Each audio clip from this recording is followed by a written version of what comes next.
So good afternoon, everybody. Welcome to this exciting panel about the payment industry during COVID-19. My name is Iris Sidler. I'm here as an attorney at law and legal counsel at the law boutique PLANZER Law. You probably all know it. It's a gaming and entertainment law boutique based in Zurich.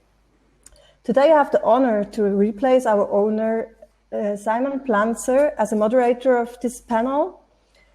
Simon unfortunately could not make it today on short notice, but I'm very delighted, however, to take over. So my mission is today to maximize our fun, to maximize the knowledge we have about each other, about each provider. And of course, I also will have to take to keep an eye on the time management. I have to take time management very seriously because, as I understood, the time limit is limited to 45 minutes and we will be cut off in the end if we overrun our time.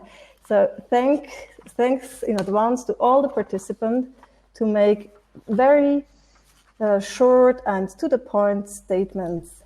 So I'm excited to start. We will cover a lot of different topics.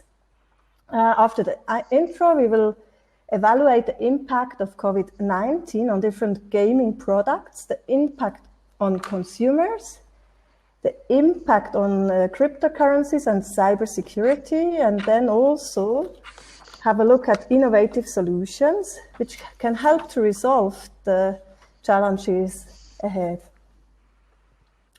Furthermore, I would like to invite the public to use the chat function to the right-hand side of your screens. I will once in a while check whether there are some questions we would like to treat or you would like to ask the panelists. And so please make it as an interactive session as you can and use this chat function available. So first, a question to all of you. How have you experienced the COVID-19 lockdown individually and as a company? Who would like to start? Okay, I can do. Olga. Yeah, girls first. Olga company is Parimatch. It's a big operator in CIS market. So just short introduction. According to us, as a banking operator, and as we do a lot of online work, so we was ready for preparing ourselves to do online. So it was easy, like from technical part, it was easy, but it's quite hard emotionally because like when you lock down at home and you can't have this emotional contact with the people all around, it's a little bit tough. And as a person who likes to talk a lot, for me it was quite hard. Even Zoom didn't help, actually. I can understand that. Really. So I could say the technically is okay, emotionally no, but I'm waiting for better time. We all do. Simon, could you? Yeah, I mean, I think we've really taken a positive look on possible, really trying to push ahead aggressively with projects, improve our product, speaking to and being in contact with as many customers as possible. I think that still, you have retail operators shut down, but still the ones I'm talking to still are pushing on with their projects, and we're talking to them, we're signing contracts. So, and then of course, the online operators are very busy as well. So, I mean, yeah, it's as it's dragging on, it's getting a little bit kind of more mentally tough, but we're pushing ahead and trying to put ourselves in the best place and helping our customers be in the best place for when we come out of this. Very well. Who would like to continue? Vytautas? Yeah. Hi. So at the beginning, it was a bit tough for the company, but because we had several offices, we already worked kind of remotely, partly remotely, let's say, because all the communication was always online. And it was first 2 weeks were pretty hard because it was a shift to kind of fully move remotely and adopt the IT system for remote logins and so on.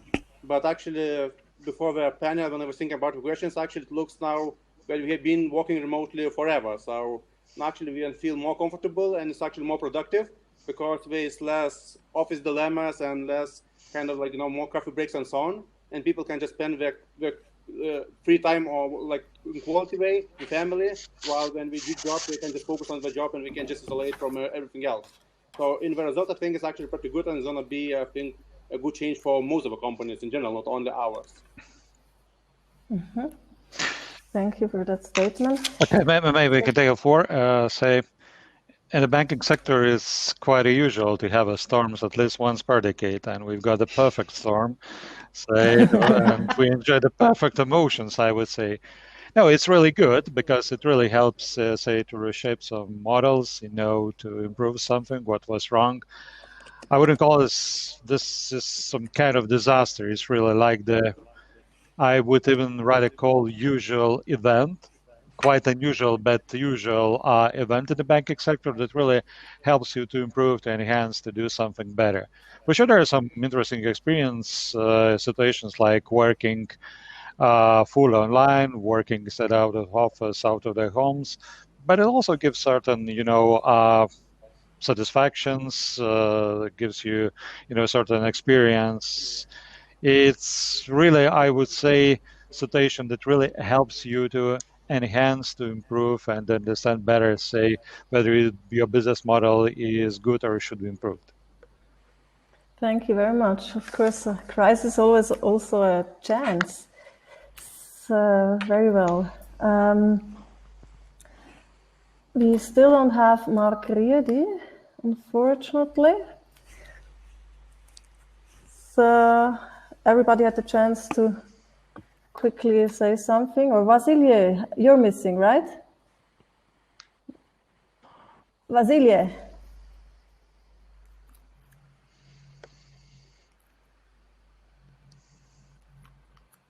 Vasilije, do you hear me?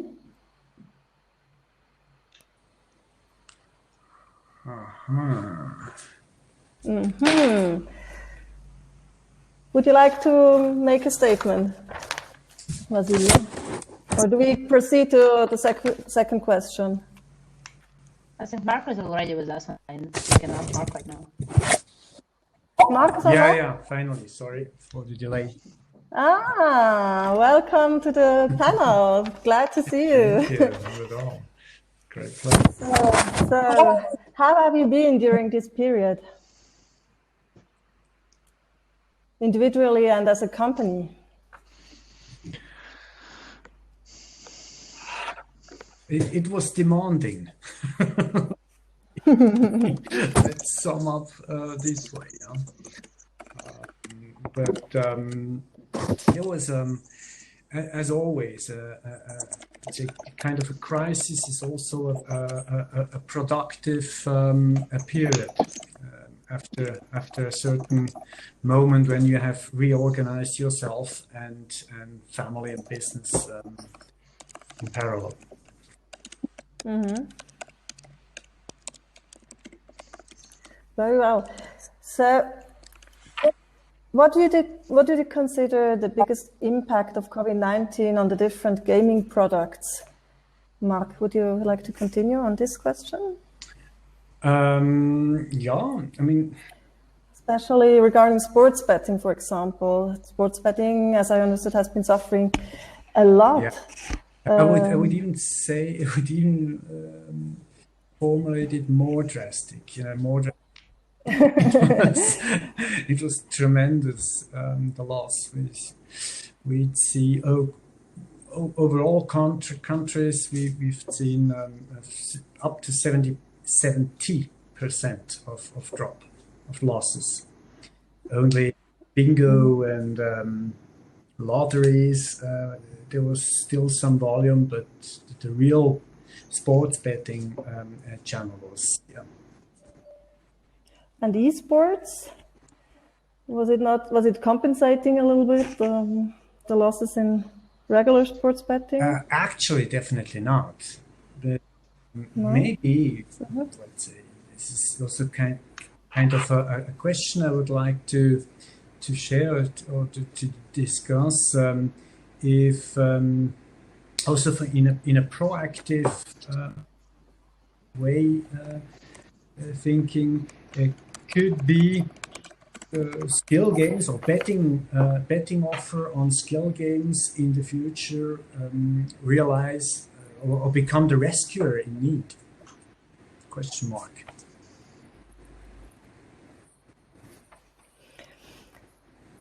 So who would like to continue? Olga, as I understood, your firm Parimatch is also very engaged in sports. Maybe you want to continue. Yes. Well, I already heard a lot of today, and yes, all people tell that no events, no volume. So we are a payment panel. We speak about payments, so we know that traffic is important. And right now, what can I see from product perspective? That customers who play casinos, they don't or who betting, they don't switch to each other. But if you are a betting player, you will bet. If you are a casino player, you will play in casino. So yes, our traffic dramatically dropped down, and we are waiting for football as all betting companies. And of course, we are happy that we have more online than retail, because retail is closed totally. And you see what happened with William Hill and all other big companies whose main idea is retail. And I have also some questions according to eSport in the usual betting, but I don't know, are we going to discuss it in a different question, or we should do it here? Okay. So my opinion is that eSport is not the same as a usual betting on a real sport. Even according to payments, we have average deposit is already less than it was on a March. And I can see that average betting amount is already less than it was on usual sport. That people actually don't they bet on eSport, but they don't understand a big amount of auditory don't understand this sport like a big event, and they can't put a big bet. I don't know, €1,000 per per game for Dota 2, for example. So there's a question: how can we survive with eSport without usual sport?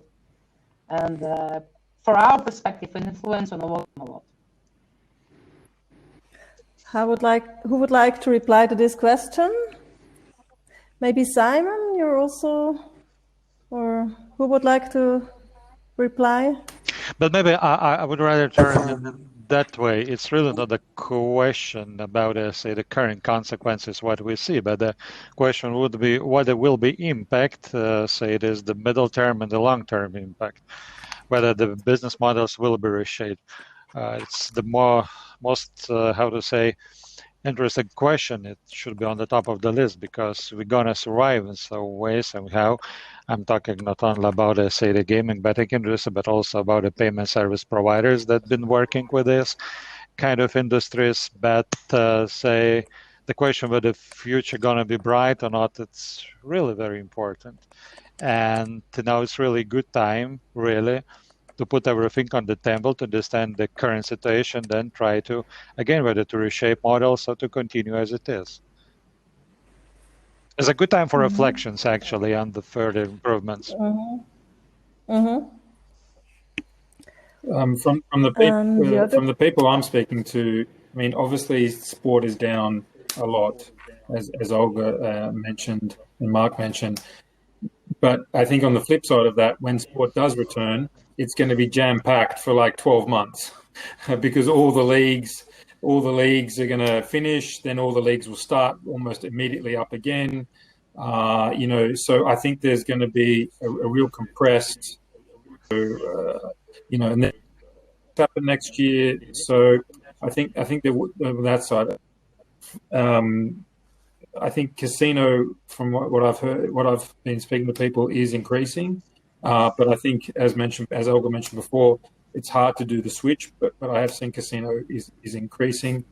From the retail people we're speaking to, I mean, I think going forward now, they were already speaking to us about going cashless.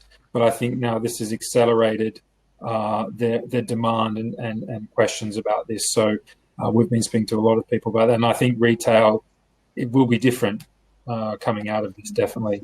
And cashless payments, I think, will be a big part of that.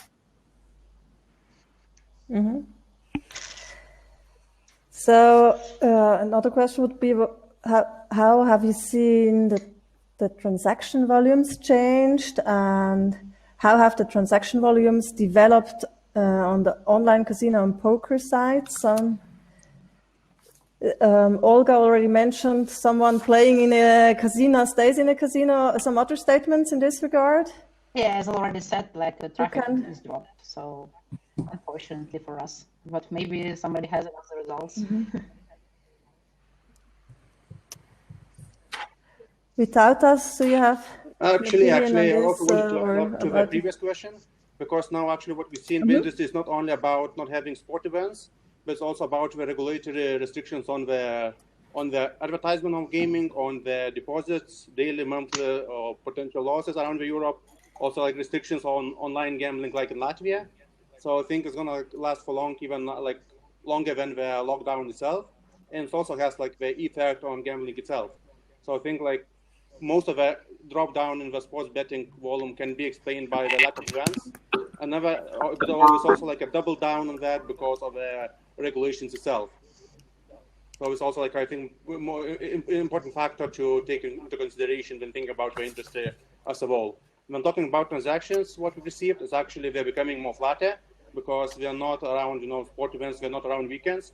We are just more around kind of going more in a flat line, and it's like we don't vary it around the time. And of course, we are smaller, but when we see just more people who are actually trying to play in the skill games or just gamble a little bit. But for sure, it's a drop down. Mm-hmm. So how consumer patterns have evolved? How has spending changed? For example, regarding frequency, volumes, allocation to different products or day-night times during this COVID-19 period. Who would like Saulius? Or who would like to?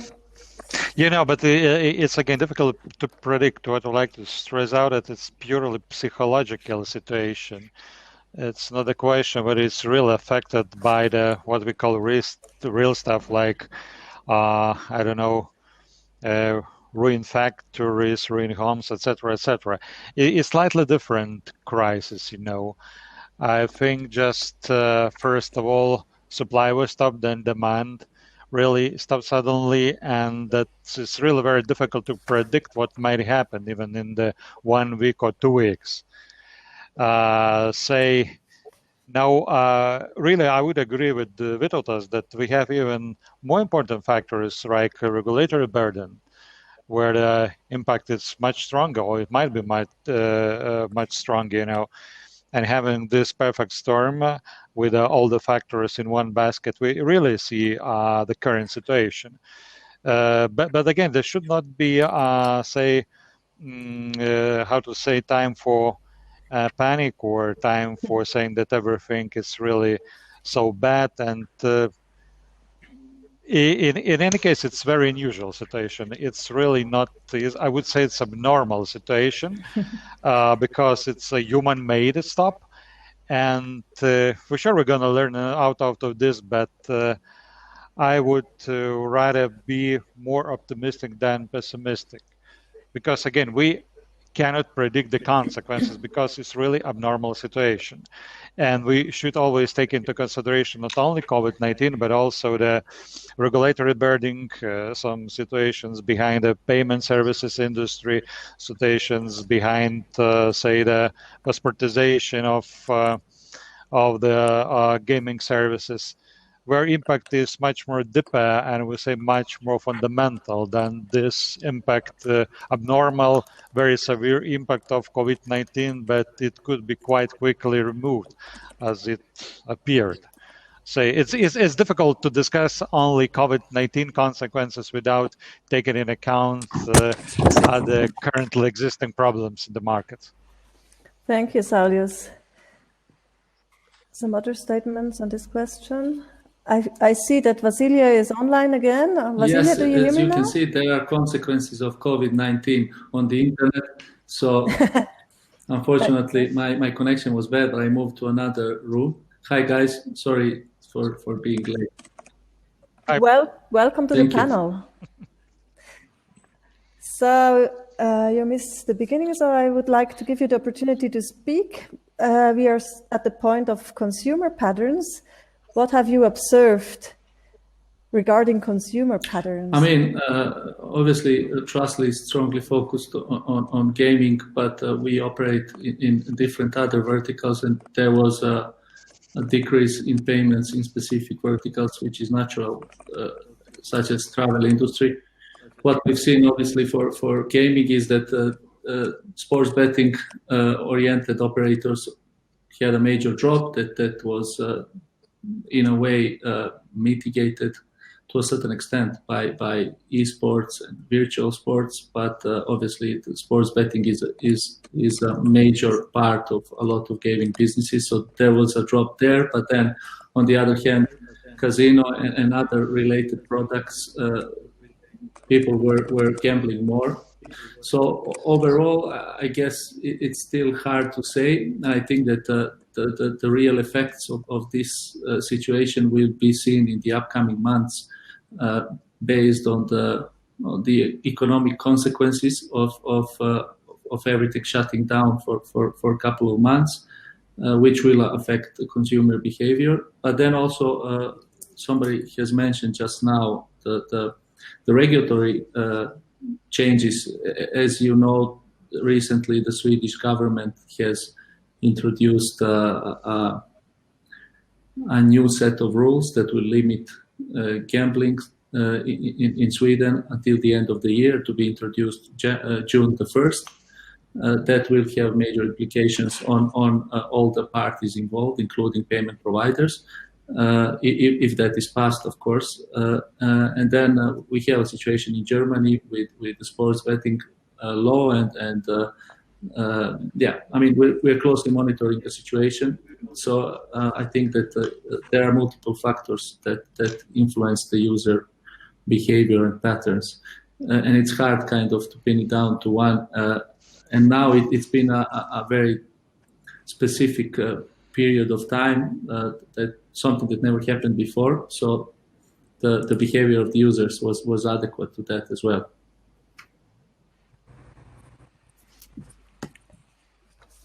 So I watched the time. We have about half of the time. We have used already half of the time. So maybe we should swap to the next question, which is COVID and innovative payment solutions for gaming. Which innovative solutions exist, and where are the opportunities of this crisis? I probably can take it.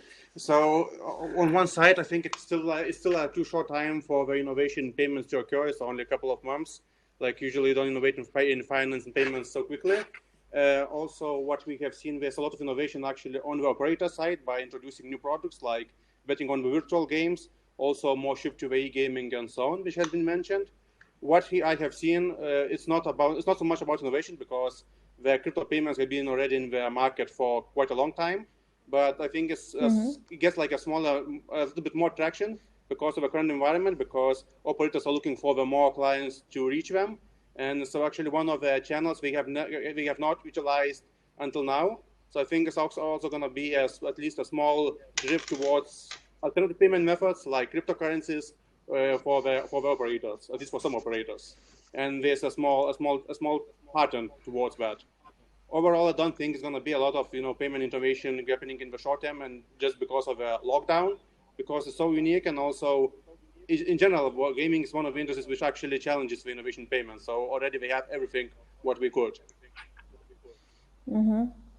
Yeah, but let's take into consideration what we have currently, say all the novelties related to the PSD2, like payment initiation service provider concept, this information service provider concept, or say the strong customer authentication. There are going to be a lot of, I would even call disruptive, even revolutionary changes. And this is everything on the way. And despite of COVID-19, many operators say will introduce this kind of novelties that will be also widely, heavily accepted by the gaming industry. See, we're also very, active in regards of launching PISP services, improving strong customer identification, which is related to KYC processes.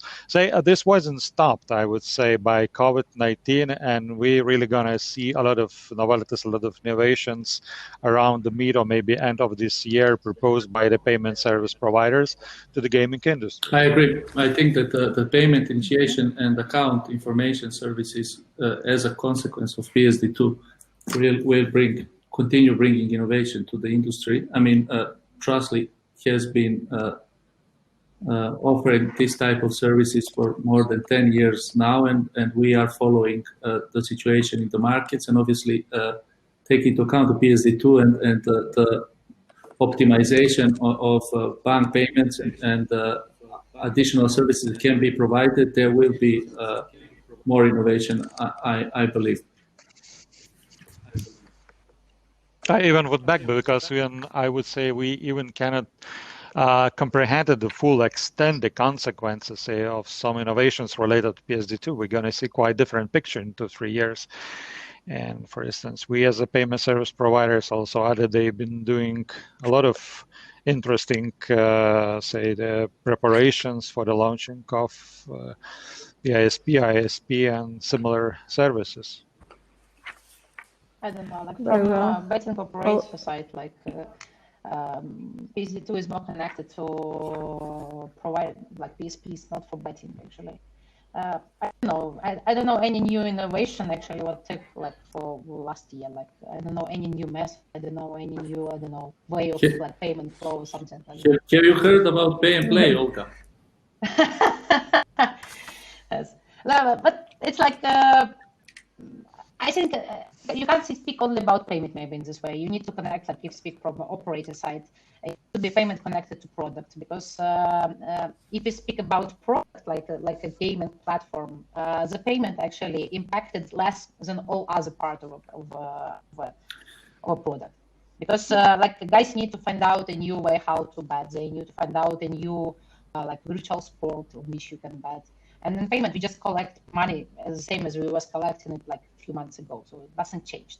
Specifically, it changed. If I may make a comment on that, I think that maybe that was the case, but the gaming industry has become very competitive, and actually innovation in payments might be one way to go in order to differentiate from the competition. Of course, a lot of innovation will come from introducing the new products on the gaming side, the new different types of games or ways to engage with the user. But I believe that the payment providers in the future will have to become more than just facilitators of the payment. So they will be required to provide additional value-adding services such as KYC or optimization of user registration and such processes, and that innovation could come from there, and then connecting those processes with actually placement of a bet for sports betting operators, for example. And we are actually working on something connected to that will allow the users to be able to place a bet, register, and deposit all in one go without submitting documentation or doing the verification. So I believe that if a payment provider can add value to the operator in that way, that this will bring the change. But the operator will get it very fast. Like if you will do it, like each operator will have it in 2 months. But this is also where you talk about this, say, the shared identification. This is also the very important, I would say, stuff that might take place in the very few upcoming years and gonna change, say, dramatically the landscape of the gaming industry. There are a lot of preparations, a lot of, say, works behind the curtain, and indeed, there are going to be a lot of new, say, technologies available in quite short time. We're going to see a lot of disruptive technologies. That's true, and I don't think that, say, COVID-19 stopped that. Should be a very small effect, but not so significant. Iris, thank you, Saulius. Yeah. So Simon, I think, look, I think a lot of the people on this panel, you're very online focused. That's your business. But I would agree with what is being said related online.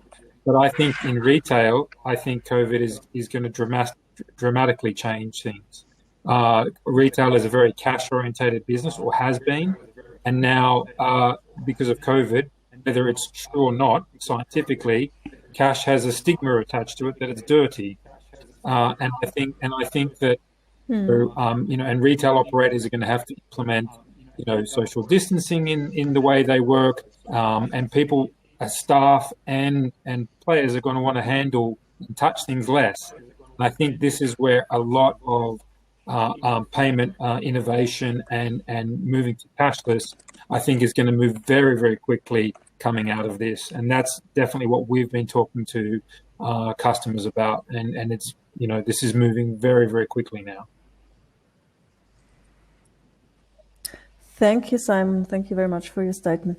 So I read in the chat, Martin was making a statement. I would read it to everybody.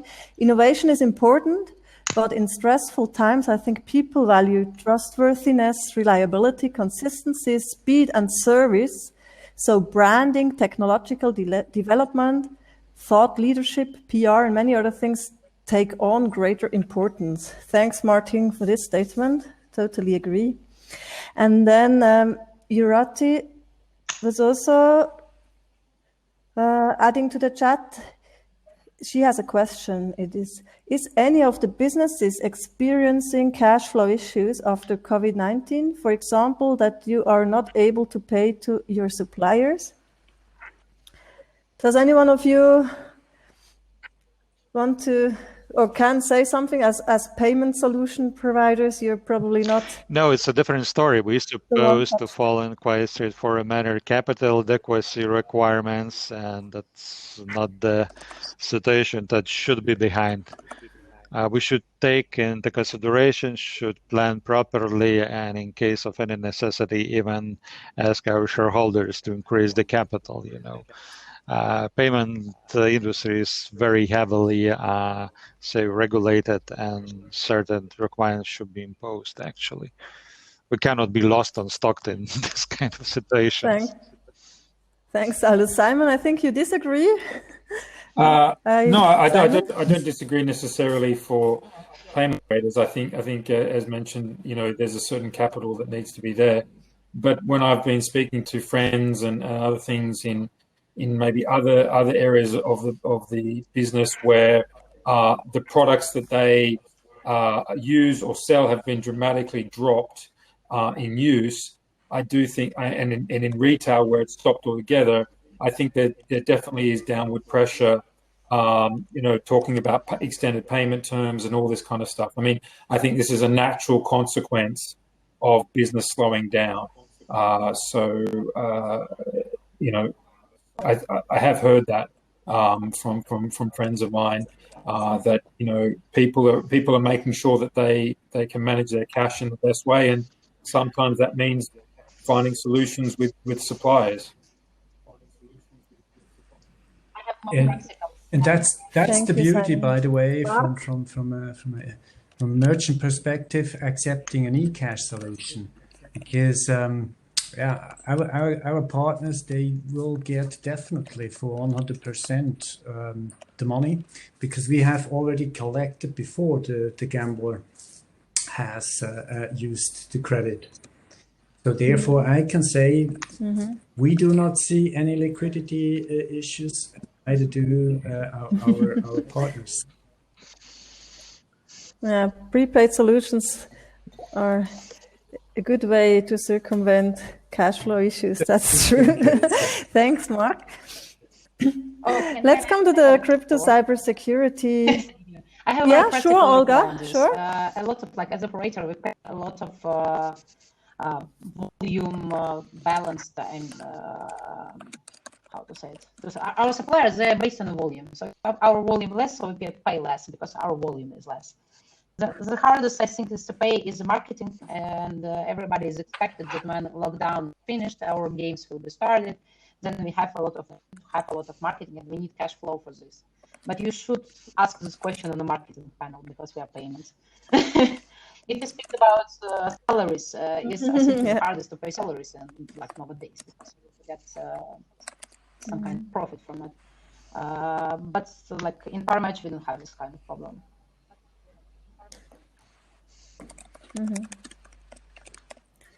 Very well. So, any other statements on this point? Cash flow. So let's come to crypto. In your view, what happened to cryptocurrencies during this crisis and why? Marc, I think. Astonishingly, at the very beginning, this whole crisis in Europe, at least, then the value of Bitcoin dropped also dramatically, and every expert in Bitcoin would have explained you before that it would be totally the opposite that would enter in this kind of situation. But as again, there are not usual logics behind between the value development in Bitcoin, and there can always be short-time effects that no one has calculated can occur. So this was the same let's say the same issue that we've seen in midterm. When I look at the whole economic situation with this let's say impressive amount of money that is in circulation, and most probably prices for products and services will increase. I'd say the value of Bitcoin, as for instance for gold, will grow. I mean, just a look in the crystal ball from my side. So we have 8 minutes left. Some other statements on crypto or cyber security. I would like to also add like some thoughts about crypto. So actually, like gold has been perceived as the safe haven for ages. But if you look at the pattern of the price during the first months of the lockdown, the price of gold was actually falling down because some companies or investors were selling off their gold as their reserve to actually push their positions for other holdings. So I don't think we can judge on their performance over short term. On the other hand, I don't think cryptocurrency is perceived as a safe haven because it's still too new and too volatile for that. And also at the moment, we also have like the factor of the Bitcoin halving to be in place in 10 or around 10 days, which means like that less Bitcoins will be mined. So I think this has like a much bigger effect on the Bitcoin price than the lockdown itself. So I don't think like that, like the lockdown shortly had actually any effect, positive or negative, on the cryptocurrency price, because it's actually the same as it was just before all the lockdowns back in the beginning of March. Completely agree with you that in short time the halving will have the much bigger effect than COVID-19. But don't forget, in regards of crypto, we see like the crypto assets, the price for the Bitcoin, but also, for instance, we have Ripple is some kind of the way of transfer, mean of transfer of value. And this is technology can be used for some kind of intra-banking systems transfers. That's really, when we talk about crypto, we really cannot derive the common background for all this stuff. It could be one side, say, the price for the Bitcoin, another, say, side situations related to the value transfer technologies. It's really difficult to derive, say, the common background, whether it's good or bad situation with crypto. There are a lot of movements, a lot of good and bad situations. But I mean, thank you, Saulius. I think that every price has been hugely volatile right now. Every currency has had volatility. Crypto might have been bigger, but everything's had volatility. But I think in general, though, you see the Chinese have pressed on it that they're going to do their own crypto. I know, the Americans have started, talking about a digital dollar. So I think crypto is here to stay and will be pushing on.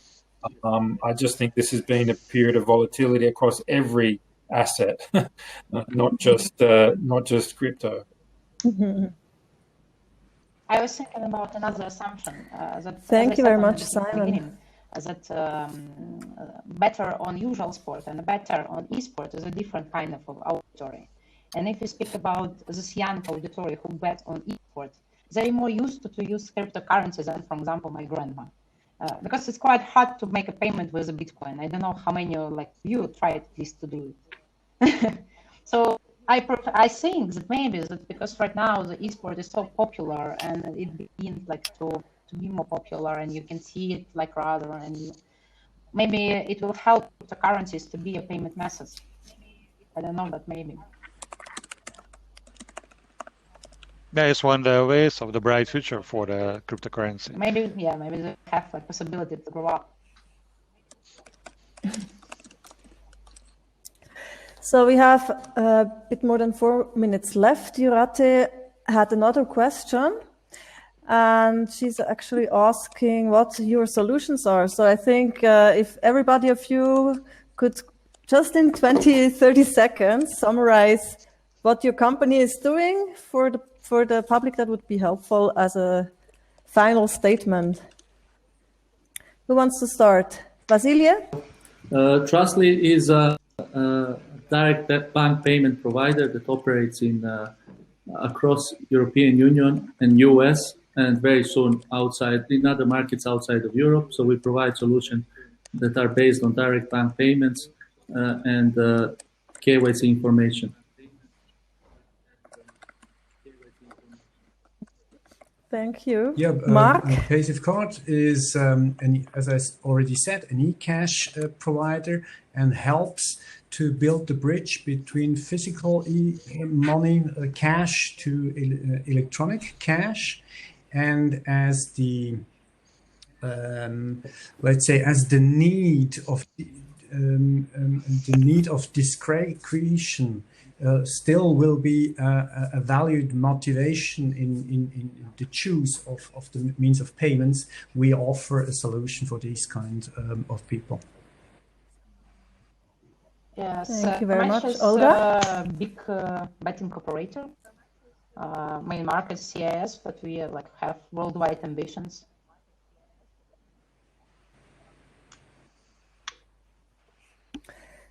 Yes, Vytautas? so Bankera, we are offering the payment accounts and payment processing. It's more or less pretty straightforward. So we offer an e-wallet solution that allows, there's an open loop solution for gaming operators, which is omni-channel. And as I mentioned before, we see a big opportunity to make retail cashless and help the movement between different channels.